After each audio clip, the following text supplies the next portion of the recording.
Hey. How are you? Very good. How are you doing? I'm good, and I'm appreciating this film. I had so much fun. You did? Yeah, because it made me jump. I was saying to Will, it made me jump because normally I'm cynical, I don't care, nothing scares me. But you guys made me jump, and you made me shout, and you made me cuss. So it's good. Tell me the part that you cussed the most. That's one bit I want to understand. Listen, Mare, can she listen to her dad, please? Every damn... No, you're making me jump from my questions, because let's talk about that. She got on my nerves. Because, like, what are you doing? When you were going through the script and stuff, or even filming it, did you feel that natural frustration? Like, can you just listen to Dad? It was definitely something we calibrated in the film. You know, there's scenes that we changed because Mare just was like, you know, she just, her and her dad weren't getting on and she wanted to just do her own thing.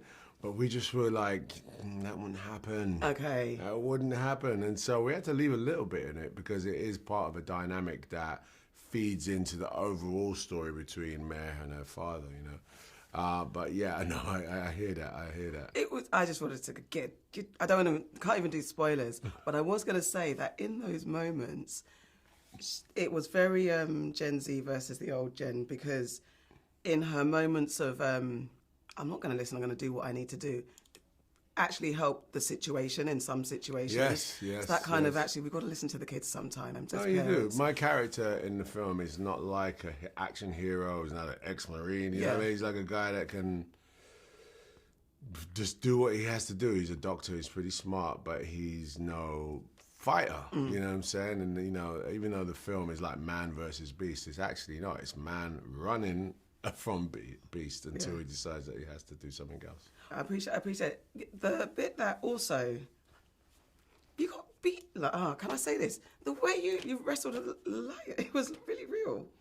I know you didn't really wrestle with a lion, but it was real to the point where, you know, like we wanted to really take this to the next level in filmmaking. You know what I'm saying? We're not just wanting to see a man fight a lion. Nobody fights lions, first of all. So it's not realistic. There were versions of this where it was a lot more me trying to wrestle, and I was like, that's just not realistic. Yeah. He's going to do what he can to survive. He has a knife, you know, he's going to do what he can. That lion's burnt, it's tired, but the truth is, that's a big beast. It's going to eat him. And I was really adamant to make sure that felt as realistic as possible. This was just an enjoyable film, and I know this is not your first time working with Will.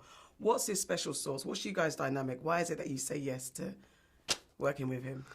He's my brother. Yeah. You know, when I came out of The Wire, he was one of the first movies that I got offered, and it was Will Packer. And we have a shorthand. I get him, he gets me a little bit, and, you know, we just, I don't know, we just like working with each other, you know. I don't think there's a day where I'll say, no, I'm not doing another Will Packer film. I think I'm always going to want to work with him. Yeah.